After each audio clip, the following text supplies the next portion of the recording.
If you've ever written anything in English, you know that it's hard. But why? What makes spelling in English and other languages like French or Thai hard? Well, with a writing system, there are two people to consider: the reader and the writer. For instance, in English, CH can make either ch as in child, k as in technology, or in some dialects, k as in loch. If one were to read a word with CH in it, they would not know how to pronounce it without first hearing it. This is called a defective orthography, when there are more sounds in a language than there are letters. There are different ways to deal with the defective orthography.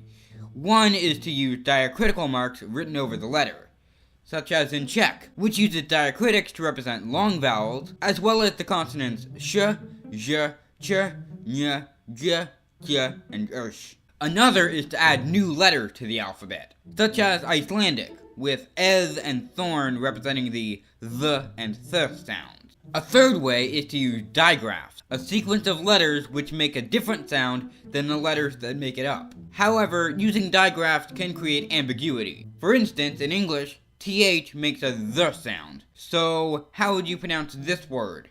Gothard? No, the T and H are in different syllables, so the word is actually pronounced goatherd. And a final way to deal with a defective orthography is to not deal with it at all, and to just force people to memorize the pronunciation of every word. Such as in Italian, where O can be pronounced either O or A. Conversely, a script is hard for the writer when one sound can be spelled using a multitude of different letters. For example, in English, the k sound can be spelled with a K, as in make, C as in car, CH as in technology, CK as in duck, or Q as in quiet. As another example, in modern Greek, the E sound can be spelled with an eta, iota, epsilon iota, eta iota, omicron iota, or with epsilon iota. So a defective orthography is hard on the reader, and redundant letters are hard on the writer. And now for something hard for both the reader and the writer: silent letters. Silent letters are letters that are written but aren't pronounced, such as the A in bread, the B in debt, the C in science, the D in Wednesday. Really, almost every letter of the alphabet is silent in at least one word. For the reader, in addition to the letter G making G as in good, J as in beige, or J as in gem, it could also make no sound at all, as in sign. For the writer, silent letters mean that there are more than 20 different ways to write nothing. So, if a writer hears the word debt, even though the D sound is always written with a D, the S sound is always written with an E, and the T sound is always written with a T, it would still be wrong to spell it D-E-T. So a writer can never be certain of how a word is spelled only by the sounds. But then there are the sounds that are spoken but not written. English has a Y sound in many words that are not spelled with a Y, such as universe, unity,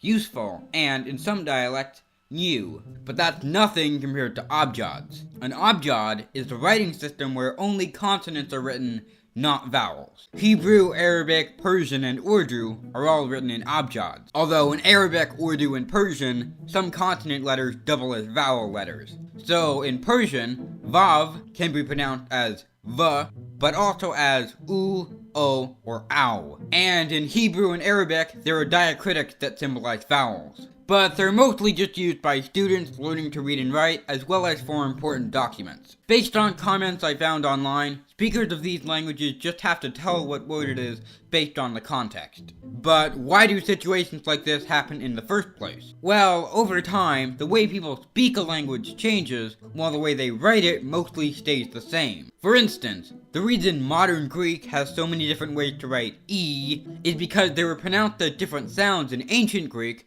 but over time, the sounds merged. Similarly, the writing system may be phonetic in one dialect, but have redundant letters in another. They distinguish the Y sound from the double L sound, and the Z sound from the S sound. But in most other dialects of Spanish, they don't, leading to double L and Z being redundant. Another cause of irregular spelling is borrowing the spelling conventions of a foreign language. For instance, in many English words of Greek origin, such as philosophy, graph, photo, and phobia, the f sound is spelled with a ph, because in ancient Greek, those words were pronounced with an aspirated p sound. So that's how redundant letters come to be. But how does a defective orthography originate? Well, most languages do not create their own alphabet, but instead adapt the alphabet of a foreign language, usually Latin. But the Latin alphabet only has 5 vowels, 6 counting Y. Well, some languages, such as English, have way more vowel sounds than that, leading to a defective orthography. But even if a language starts out with a phonetic orthography, it can still turn defective. How? Well, just as sounds merge together, they also split apart. For instance, in Old English, the was just the way the was pronounced when it was in between 2 voiced sounds, which is why th can be pronounced either as the or as the. And sometimes a suffix is spelled the same way in different words, regardless of how it's actually pronounced. For instance, in English, the plural suffix s is pronounced s after a voiceless consonant, like in pucks, and the after a voiced consonant or a vowel, like in pugs. But it's spelled as an s either way, so that's why you can't spell. Be sure to like, share, and subscribe.